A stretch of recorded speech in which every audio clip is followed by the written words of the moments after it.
HP junior office assistant exam के लिए ये क्लास 23 होगी। पिछले 22 वीडियोस या फिर टेस्ट आपने अभी तक नहीं देखे हैं तो डिस्क्रिप्शन बॉक्स में लिंक मिल जाएगा, ज़रूर देख लेना। काफ़ी इंपॉर्टेंट ये सीरीज़ चल रही है जूनियर ऑफिस असिस्टेंट एग्ज़ाम के लिए। जब तक एग्ज़ाम होगा हम दोस्तों हज़ारों क्वेश्चंस ऐसे ही डिस्कस कर लेंगे जो बार बार पूछे जाते हैं। फिर देखिए कैसे आपकी ये परीक्षा जो है नहीं पास होती। फिर भी अगर आप चाहते हो कि हमारी टीम आपको अच्छे से तैयारी करवाए अपने अकॉर्डिंग, हमारी टीम में कम से कम 5 या 10 जूनियर ऑफिस असिस्टेंट जो हैं वो काम कर रहे हैं, जो ऑलरेडी इन एग्ज़ाम्स को क्रैक कर चुके हैं। अगर इनकी गाइडेंस में आप तैयारी करना चाहते हैं तो पेड क्रैश कोर्स जरूर ज्वाइन करिएगा। Daily PDFs, daily online mock test, test series, books PDFs, notes PDFs, previous year question papers, videos, phone call support etcetera. तो हर एक क्वेश्चन को खुद अटैम्प्ट किया करो वीडियो को पॉज करके। आपको ऐसा लगना चाहिए कि आप एग्जामिनेशन हॉल में ही बैठे हैं। पैरेलल पोर्ट जो है ये कनेक्ट करता है क्या क्या, तो 4 ऑप्शंस आपके सामने हैं, ध्यान से देखिए इन सभी को। तो दोस्तों माउस को पैरेलल पोर्ट जो है ये कनेक्ट नहीं करता। अगर मैं प्रिंटर्स की बात करूं, स्कैनर्स की बात करूं तो इनको करता है, यानी कि ए एंड बी जो है, डी ऑप्शन जो है इस क्वेश्चन के अकॉर्डिंग बिल्कुल सही है। उसके बाद next question, the smallest unit of storage is. तो निबल की बात करूं 4 बिट्स होते हैं। बग की बात करूं एरर इसको बोला जाता है, कोई भी प्रोग्रामिंग में एरर आए तो बग, ठीक है। उसके बाद बिट की बात करूं तो सिंगल कैरेक्टर, यानी कि ये स्मॉलेस्ट है, इसका सही आंसर यही होगा क्वेश्चन का। और बाइट जो है 8 बिट्स का होता है, ठीक है। तो इस तरीके से आपको सब कुछ पढ़ना पड़ेगा, पूरे ऑप्शंस को अच्छे से खोलिए तभी फ़ायदा होगा किसी भी अपकमिंग एग्ज़ाम में। How many types of memory does a computer have. तो 2 ही प्रकार की मेमोरीज होती हैं, एक प्राइमरी और दूसरी सेकेंडरी। तो डी ऑप्शन जो है बिल्कुल सही है। Next question, programs stored in ROM is called. ROM का मतलब है रीड ओनली मेमोरी, तो फुल फॉर्म्स को कभी मत भूलिए कंप्यूटर की दुनिया में। जो रोम में स्टोर की जाती हैं प्रोग्राम्स वगैरह तो वो फर्मवेयर होता है दोस्तों। ऑटोमेटिकली ये स्टार्टिंग से ही सिस्टम में अवेलेबल होते हैं। 20 का बिल्कुल सही आंसर है। Which of the following has the fastest access time. Fastest memory कौन सी है इन 4 ऑप्शंस की बात करूं तो काफ़ी आसानी से हम फाइंड कर सकते हैं। सेमी कंडक्टर मेमोरी जो है ये काफ़ी फास्ट होती है, तो इसका ए बिल्कुल सही आंसर होगा। C D ROM drive is used, यानी कि compact disc read only memory जो है ये ड्राइव जो है इसका यूज़ क्या है, तो हम इसका यूज़ करते हैं टू प्ले कॉम्पैक्ट डिस्क, ठीक है। कोई भी कॉम्पैक्ट डिस्क हमारे पास है, अगर हम उसकी इंफॉर्मेशन को एक्सेस करना चाहें तो सी डी रोम का ही यूज़ करेंगे डेफिनेटली। तो इसका बिल्कुल सही आंसर बी ऑप्शन होगा।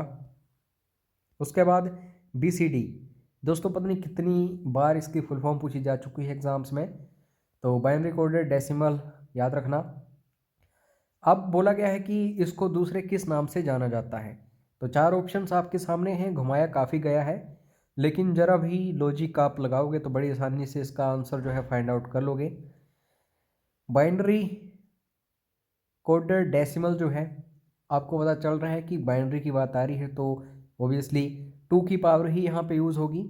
तो सबसे पहले तो देखो 2 रेज पावर 0 ये बन गया 1, फिर 2 रेज पावर 1 ये बन गया 2, फिर आएगा दोस्तों 2 रेज पावर 2 ये बन जाएगा 4, उसके बाद 2 रेज पावर 3 ये बन जाएगा 8। तो ये कहाँ है, ये है दोस्तों डी ऑप्शन में, ध्यान से देखिए, तो यही इसका बिल्कुल सही आंसर होगा। उसके बाद next question, the most widely used binary code for micro computers is. तो बाइनरी कोड जो सबसे ज़्यादा यूज़ किया जाता है जो पर्सनल कंप्यूटर्स होते हैं उनमें, तो ये है ASCII। इसको हम बोलते हैं American standard code for information interchange. तो ए ऑप्शन बिल्कुल सही होगा इसका। उसके बाद नेक्स्ट क्वेश्चन है, programs design to perform specific task related to managing computer resources are called. जो भी कंप्यूटर के रिसोर्सेज होते हैं अगर उनकी मैनेजमेंट आपको करनी हो और स्पेसिफिक कोई टास्क परफॉर्म करनी हो तो उसके लिए जो प्रोग्राम्स डिज़ाइन किए जाते हैं उनको क्या बोला जाता है, तो ओबियसली उनको एप्लीकेशन सॉफ्टवेयर बोला जाता है।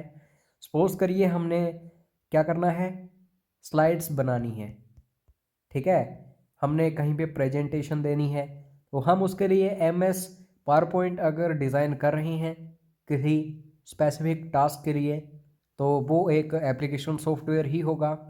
तो इसका जो है डी ऑप्शन सही है।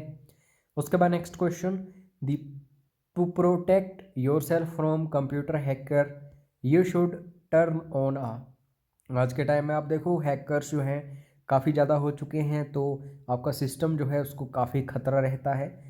तो ऐसे में इन चीज़ों से निपटने के लिए हर एक सिस्टम में क्या होता है, फायरवॉल होती है, यानी कि बी इज़ राइट आंसर। अगर किसी सिस्टम में फायरवॉल नहीं है तो वो सिस्टम कभी भी सिक्योर नहीं हो सकता, सेफ नहीं हो सकता। उसके बाद next question, we can enter and edit the text efficiently using. अगर कोई भी टेक्स्ट हैं उनको क्या करना है, एंटर करना है, लिखना है कुछ, या फिर उनको एडिट करना है, मॉडिफाई करना है, तो हमेशा हम यूज़ करते हैं किसका, वर्ड प्रोसेसिंग प्रोग्राम का, चाहे वो MS वर्ड हो या फिर गूगल डॉक हो। तो ये चीज़ें काफ़ी फेमस हैं। बाकी और भी काफ़ी सारी कंपनियां हैं जिन्होंने ऐसे एप्लीकेशन सॉफ्टवेयर्स बनाए हैं, आपको पता होना चाहिए इनके बारे में। पूछे जाते हैं questions, the lowest form of computer language is called, lowest form यानी कि बिल्कुल निचले स्तर पर, तो ये मशीन लैंग्वेज ही होती है, स्टार्टिंग से ही यही है, तो इसका सी ऑप्शन बिल्कुल सही है। उसके बाद नेक्स्ट क्वेश्चन, ये भी इम्पोर्टेंट है दोस्तों, ऐसी स्टेटमेंट्स जब भी आती हैं तो ऐसे क्वेश्चंस हमेशा टफ बन जाते हैं। High level language is also called, high level languages जो हैं इनको दोस्तों प्रॉब्लम ओरिएंटेड लैंग्वेजेस भी बोला जाता है, क्योंकि प्रॉब्लम्स जो हैं इनको सोल्व करती हैं ये। बिजनेस ओरिएंटेड लैंग्वेज, बिजनेस के लिए काफ़ी यूज़ होती हैं high level languages. Mathematically oriented language, यानी कि जो उसमें एल्गोरिथम्स वगैरह यूज़ होते हैं मैथमेटिकली, तो ओबियसली इसका सही आंसर होगा all of these, D is right answer. उसके बाद next question, the most widely used compiled computer programming language is, तो चार ऑप्शंस आपके सामने हैं और इसका जो सही आंसर होगा वो बी ऑप्शन ही होगा, कॉमन बिजनेस ओरिएंटेड लैंग्वेज, ठीक है। यह सबसे ज़्यादा दोस्तों कंपाइल्ड कंप्यूटर प्रोग्रामिंग लैंग्वेज है, कोबोल जो है। उसके बाद ईयर भी पूछा जाता है, जैसे कोबोल किस ईयर आई थी, सी लैंग्वेज किस ईयर आई थी, C++ किस ईयर आई थी, जावा किस ईयर आई थी, तो इनको भी अच्छे से देख लेना एक बार। हालांकि पेड क्रैश कोर्स जिन्होंने भी ज्वाइन किया है उनको सारी चीज़ें वीडियोस के माध्यम से, PDFs के माध्यम से पहुंचाई जा रही हैं, तो ज़रूर ज्वाइन करना आप भी अगर आप ज्वाइन कर सकते हो तो। उसके बाद फोर्ट्रन, इसको कब इंट्रोड्यूस किया गया था, ईयर आपको पता होना चाहिए। फॉर्मूला ट्रांसलेशन, फुल फॉर्म भी अच्छे से देख लो, कंप्यूटर की दुनिया में तो फुल फॉर्म्स आपको बस रटनी ही पड़ेंगी। तो दोस्तों 1957 में इंट्रोड्यूस किया गया था फोर्ट्रन को, और बोला जाता है कि ये सबसे पुरानी क्या है, हाई लेवल लैंग्वेज है, ठीक है। उसके बाद नेक्स्ट क्वेश्चन है, जावा वाज इंट्रोड्यूस्ड बाय, तो आपको पता होना चाहिए उस कंपनी का नाम, तो सन माइक्रो सिस्टम याद रखना, इन्होंने दोस्तों जावा को इंट्रोड्यूस किया था।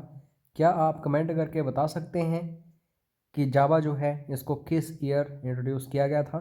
जो तो मैंने आपको बता दिया, सन माइक्रो सिस्टम ने जावा को इंट्रोड्यूस किया था। तो मुझे इंतज़ार रहेगा आप सभी के कमेंट्स का, ज़रूर कमेंट करिएगा। A program written in high level language is refer to as, अगर हम सी लैंग्वेज का, C++ का कोई प्रोग्राम बना रहे हैं तो हाई लेवल लैंग्वेज में ही उसको ऐड किया जाता है, तो उसको क्या बोला जाता है, उसको दोस्तों हमेशा सोर्स कोड बोला जाता है, ठीक है। तो इसका ए बिल्कुल सही आंसर होगा। उसके बाद next question, the translator program used in assembly language is called, तो कोड्स वगैरह जो होते हैं, ठीक है, उनको जब कन्वर्ट किया जाता है यहाँ से वहाँ, तो उस कन्वर्ट करने वाले प्रोग्राम को क्या बोला जाता है, ट्रांसलेटर प्रोग्राम को असेंबलर बोला जाता है। असेंबली लैंग्वेज में असेंबलर का यूज़ होता है, इसका बी बिल्कुल सही आंसर है। उसके बाद next question, a program that convert a high level language program, कोई हाई लेवल लैंग्वेज प्रोग्राम है, उसको कन्वर्ट करना है, ठीक है, to a set of instructions में, यानी कि जो इंफॉर्मेशन है उसमें, that can run on a computer is called, जो कि कंप्यूटर में रन हो सके। तो ट्रांसलेशन का या फिर कन्वर्ट करने का काम जो होता है किसका होता है, कंपाइलर का होता है। तो इसका ए ऑप्शन बिल्कुल सही आंसर होगा। उसके बाद next question, the compiled and the linked program are called the, क्या हुआ है, कंपाइलेशन भी हुई है और लिंक भी किया जा चुका है, तो इसको दोस्तों एग्जीक्यूटेबल कोड बोला जाता है। तो इसका भी बिल्कुल सही आंसर होगा। Next question, A system program that combines the separately compiled modules, जो मॉड्यूल्स हैं अलग अलग, उन्हें कंपाइल किया जा चुका है, ठीक है, और इनको कंबाइन करना है अब, तो उसके लिए एक प्रोग्राम जो है सिस्टम प्रोग्राम, उसकी ज़रूरत पड़ रही है, ठीक है। एक प्रोग्राम में इन सभी को इकट्ठा करना, कंबाइन करना, ये किसका काम होता है, ऑब्वियसली किसी चीज़ को लिंक करना है आपस में, तो ये लिंकिंग लोडर का काम होता है। तो बी बिल्कुल सही आंसर होगा इसका। Next question, the primary job of the operating system of a computer is to, operating system basically क्या करता है, इंटरेक्शन पैदा करता है जो यूज़र होता है उसके बीच में और कंप्यूटर के बीच में, लेकिन दोस्तों ये साथ में जो रिसोर्सेज होते हैं उनको भी मैनेज करता है जो ऑपरेटिंग सिस्टम होता है। तो इसका बी बिल्कुल सही आंसर होगा। उसके बाद नेक्स्ट क्वेश्चन है, a program in execution is called, कोई भी प्रोग्राम है उसको आपने एग्जीक्यूशन में डाल दिया, तो अब उसको हम बोलते हैं प्रोसेस। ये तो काफ़ी सिंपल है। उसके बाद रिमोट कंप्यूटिंग, इसका मतलब ये होता है कि काफ़ी सारे नोड्स जो हैं एक सर्वर से कनेक्ट हुए हैं। तो remote computing services involve the use of time sharing, इसमें टाइम शेयरिंग का कंसेप्ट यूज़ होता है, और साथ में दूसरा एक और कंसेप्ट जो है ये हमें देखने को मिलता है, तो ये कौन सा है, तो ये होता है बैच प्रोसेसिंग, ठीक है। यानी कि एग्जीक्यूशन जो है कुछ एक ग्रुप्स इकट्ठे किए जाते हैं फिर होती है। तो सी जो है इसका सही आंसर होगा क्वेश्चन के अकॉर्डिंग। शेल, ये दोस्तों एक नया फीचर है किसका, कौन से ऑपरेटिंग सिस्टम का, तो ये यूनिक्स का। यूनिक्स से रिलेटेड भी काफ़ी सारे क्वेश्चंस आते हैं, आगे एक दो क्वेश्चंस और देखेंगे हम। जैसे नेक्स्ट क्वेश्चन भी यूनिक्स से रिलेटेड ही है, basic language of Unix, Unix की बेसिक लैंग्वेज कभी भी पूछी जाए तो दोस्तों आप पजल मत होना मशीन लैंग्वेज में, यानी कि बाइनरी या फिर लो लेवल लैंग्वेज में। हालांकि आपको पता ही होगा असेंबली लैंग्वेज जो है ये भी लो लेवल लैंग्वेज है, लेकिन दोस्तों असेंबली लैंग्वेज जो है ये यूज़ हुई थी यूनिक्स में सबसे पहले, ठीक है। तो सी ऑप्शन जो है ये बिल्कुल सही आंसर होगा इसका। उसके बाद next question, which type of files can not be navigated, ऐसी फाइल्स जो कि नेविगेट नहीं की जा सकती हैं किसका यूज़ करके, क्लिप आर्ट ब्राउज़र का। तो ये MP3 फाइल्स हैं, AVI, BMP, WAV, ये सभी फाइलें जो हैं क्लिप आर्ट ब्राउज़र के थ्रू हम इनको नेविगेट कर सकते हैं, लेकिन MP3 फाइल्स को नहीं। उसके बाद कॉमिक सेंस MS, ये एग्जाम्पल है किसका, तो चार ऑप्शंस आपके सामने हैं। और दोस्तों कॉमिक सेंस MS जो है ये फ़ॉन्ट फेस का एग्जाम्पल है जो ऑफिशियल आंसर की है उसके अकॉर्डिंग, तो इसका बी बिल्कुल सही आंसर होगा। विच of the following is a popular dose disk operating system based spreadsheet package, तो बाकी के जो हैं ये basically graphical user interface operating system जो होते हैं, एक्सेल, बर्ड, स्मार्ट सेल, ठीक है। लेकिन यहाँ पे लोटस 123 जो है ये दोस्तों डोस बेस्ड स्प्रेडशीट पैकेज है, तो इसको भी याद रखना, काफ़ी इंपॉर्टेंट है ये। या फिर सीधा क्वेश्चन पूछा जाता है लोटस 123 जो है ये किसका एग्जाम्पल है, तो ऑप्शंस आएंगे एक्सेल या फिर PowerPoint, Word, MS Access. तो एक्सेल वहाँ पे आपको चूज़ करना पड़ेगा। Excel documents are stored as files called, इनको डॉक्यूमेंट्स को जब हम बना लेते हैं तो ये स्टोर होते हैं किस फॉर्म में, तो दोस्तों वर्कशीट्स, ठीक है। तो इसका बी बिल्कुल सही आंसर होगा। Next question, which of the following is not a valid data type in M S Excel. M S Excel की बात करूँ तो डाटा टाइप्स में काफ़ी होते हैं, जैसे नंबर, टेक्स्ट, डेट, टाइम वगैरह वगैरह, लेकिन कैरेक्टर कभी भी नहीं होता। तो इसका सी आंसर बिल्कुल सही आंसर है। बाकी दोस्तों, पेड क्रैश कोर्स की जानकारी आप व्हाट्सएप पर प्राप्त कर सकते हैं। ठीक है, अभी तक फीस कम ही है, जल्द ही इंक्रीज़ हो जाएगी। और चैनल को सब्सक्राइब कर लेना, बेल आइकन को प्रेस कर लेना, ताकि ऐसे इंपॉर्टेंट वीडियोस आपको मिलते रहें। मिलते हैं नेक्स्ट वीडियो में। जय हिंद, जय हिमाचल।